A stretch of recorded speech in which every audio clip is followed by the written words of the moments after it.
ওং নমঃ নারায়ণায়। ধং হিংসিং রতি প্রিয়ে স্বাহা, মানে এটা হচ্ছে ধনদার মন্ত্র, ধনদা দেবী। যাদের ধনপ্রাপ্তিতে খুব বাধা আসছে, যারা ব্যবসা বা কর্মের মাধ্যমে ধন রোজগার করতে চাইছেন, তাদের ক্ষেত্রে এই বীজ মন্ত্রটি খুব প্রযোজ্য। এই বীজ মন্ত্রটি যদি আপনারা প্রতিদিন জপ করতে পারেন ভক্তি ভরে, অবশ্যই আপনারা রেজাল্ট পাবেনই।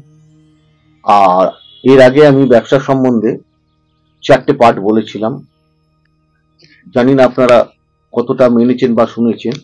একটা হচ্ছে এক্সপেরিমেন্ট, তারপরে হচ্ছে নলেজমেন্ট, প্লেসমেন্ট, তারপরে ইনভেস্টমেন্ট। আজকে যারা ব্যবসায় নতুন করে করতে যাচ্ছে বা রয়েছেন, তাদের ক্ষেত্রে আমি 5টা পার্ট বলছি। এই 5টা পার্ট খুবই গুরুত্বপূর্ণ এবং এইগুলোকে আপনারা যদি ভালো করতে পারেন, দেখুন ব্যবসাটা এটা বিরাট একটা ব্যাপার। এটা আপনার সপ্তম স্থান, দ্বিতীয় স্থান, একাদশ স্থানের উপর নির্ভর করছে। ওভারঅল জুপিটার, স্যাটার্ন এবং রাহু ভালো থাকতে হবে, সঙ্গে রবিকেও ভালো থাকতে হবে। এই 5টা পার্ট কিন্তু আপনার 5টা গ্রহ রুল করে, 5টা গ্রহ দেখাশোনা করে।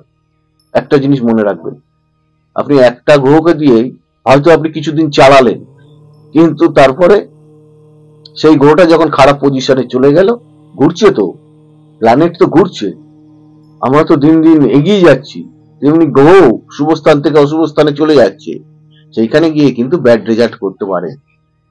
মানে আপনি ব্যাড রেজাল্ট করবেন না, গ্রহ আপনাকে ব্যাড রেজাল্ট করিয়ে দেবে। তো এখানে যে 5টা তত্ত্ব আমি বলবো, এইগুলো যদি আপনি ঠিক করতে পারেন, তাহলে অবশ্যই আপনার সে ছোটখাটো ব্যবসা হোক, বড় ব্যবসা হোক, যাই করছেন না কেন, তাতে ভালো হবে। দেখুন, ছোটখাটো ব্যবসাকে এটা ব্যবসা বলা যায় না, কিন্তু এটা একটা ধান্দা। এক দামে জিনিস কিনে নিয়ে এসে আরেক জায়গায় বসে বিক্রি করা একটা ধান্দা। এটা খারাপ ভাবে নেবেন না। ব্যবসা হচ্ছে খাতা কলম থাকবে, হিসেব থাকবে, গাড়ি গাড়ি মাল ঢুকবে, লেবার কাজ করবে, মানুষজন শ্রম দেবে, প্রোডাকশন হবে। এইগুলো হচ্ছে বড় ব্যবসা। ছোটখাটো দোকানদার আমরা এটা ব্যবসায়িক মধ্যে ধরি, কিন্তু প্রকৃতপক্ষে এটা হচ্ছে এক ধরনের বিক্রেতা, বা এটা যেটা বললাম ছোটখাটো ধান্দা, একটা রোজগার, যে কিভাবে আমরা রোজগারটা বাড়াবো, অর্থটা কিভাবে বাড়বে, এটাই হচ্ছে মেন উদ্দেশ্য আমাদের। তো যাই হোক, বেশি কথা বাড়িয়ে লাভ নেই, খারাপ ভাবে নেবেন না, যেহেতু এটাকে ধান্দা বললাম বলে। কিন্তু অ্যাকচুয়ালি খুব ডিপ মাইন্ড চিন্তা ভাবনা করে দেখবেন জিনিসটার মানেটা কি দাঁড়াচ্ছে। তো যাই হোক, এই 5টা সি আমাদের কিন্তু খুব দরকার আছে। 5C, 5G না, কিন্তু মনে রাখবে 5C, তার মানে হচ্ছে কনসেন্ট্রেশন, মানে মনোসংযোগ। তার মানে তারপরে হচ্ছে আপনার 2 নম্বর হচ্ছে কমিটমেন্ট, তারপরে হচ্ছে কম্প্রোমাইজ, তারপরে হচ্ছে কানেকশন, তারপরে হচ্ছে কার্সি। এইগুলো ব্যবসা করতে গেলে আমাদের দরকার আছে। বা আপনি যে ব্যবসাই করেন না, ছোটখাটো দোকানদারি হন না কেন, সবার ক্ষেত্রেই কিন্তু এইটা প্রযোজ্য।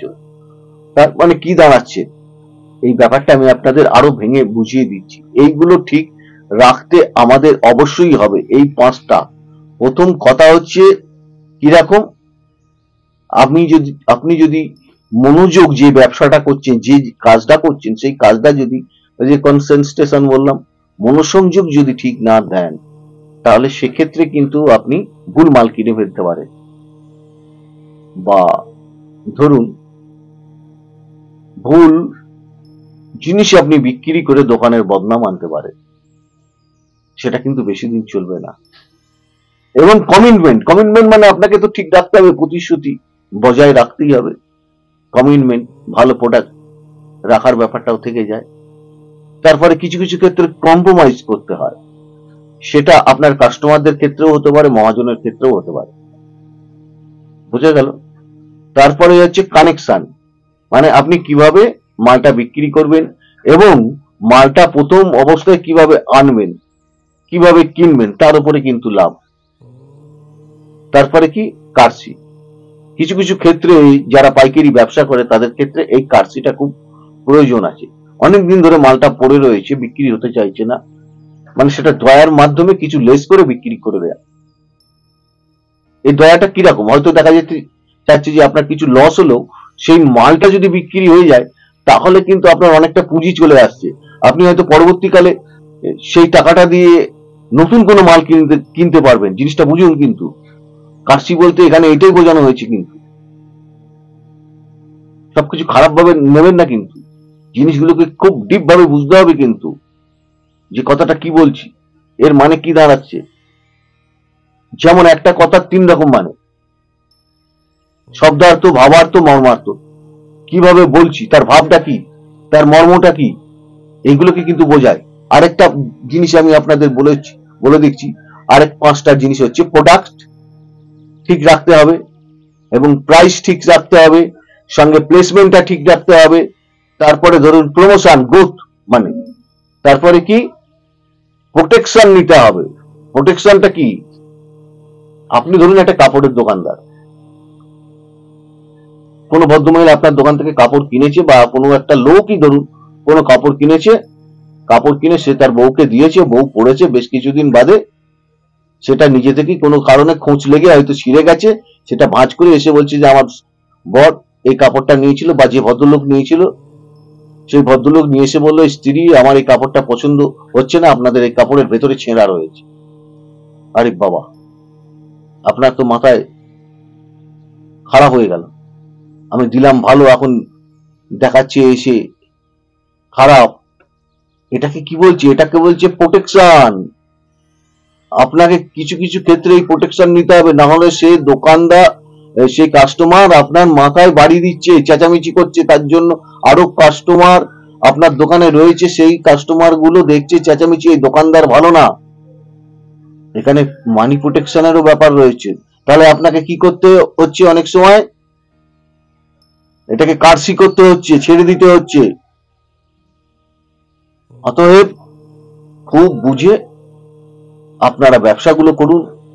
ব্যবসার এই যে পার্ট গুলো বললাম, এই পার্ট গুলো মাথায় রাখুন, নোট করে নিন, তবেই আপনি ব্যবসায় ডেভেলপমেন্ট করতে পারবেন। ঈশ্বর আপনাদের ভালো জায়গায় নিয়ে যাবে। এবং আরেকটা জিনিস আপনাদের বলা হয়নি, দেখুন কথা বলতে বলতে না, মানে কত সময় যে চলে যাচ্ছে, মানুষ এই বড় অনুষ্ঠান হলে একদম দেখে না, অল্প সময়ের অনুষ্ঠান হলে যাওয়ার দেখে, তার যারা বেশি অনুষ্ঠান হলে কেটে বেরিয়ে যায়। আচ্ছা, আমি আপনাদের প্রথমেই বলেছি কনস্টেলেশন, সেটা নির্ভর করে কিন্তু হচ্ছে আপনার শনি গ্রহের উপরে। আরেকটা জিনিস আপনাকে বলেছি, কমিটমেন্ট। কমিটমেন্ট কে দেয়? রাহু। এবং দেখবেন দৈত্যরা যে ধরনের প্রতিশ্রুতি দেয়, সেই প্রতিশ্রুতি কিন্তু রাখার চেষ্টা করে, খুব ভালো করে বুঝুন। কিন্তু আবার কি, এই প্রতিশ্রুতি নাশও করে কিন্তু এই দৈত্যরা। অতএব এখানে রাহু গ্রহ কিন্তু বলা হয়েছে। আচ্ছা, কম্প্রোমাইজ, কম্প্রোমাইজ করবে হচ্ছে আপনার জুপিটার গ্রহ, এইটাকে ভালো দেখতে হবে। আর হচ্ছে কানেকশন হচ্ছে বুধ, আপনাকে কানেকশন দেবে। আর কার্সি ইজ ভেনাস, গ্রহ নির্ভর করবে। যদি এতগুলো গ্রহ আপনার ভালো থাকে, 5টা গ্রহ যদি ভালো থাকে, আপনি ব্যবসার মধ্যে এগোতে পারবেন, আপনি ব্যবসায় সাফল্য পাবেন অবশ্যই বলা যায়, এবং একের অধিক দোকান করতে পারবেন। অনুষ্ঠানগুলো দেখুন, লাইক, শেয়ার, সাবস্ক্রাইব করুন। ঈশ্বর আপনাদের সকলের মঙ্গল করুক, আপনারা সকলে ভালো থাকুন।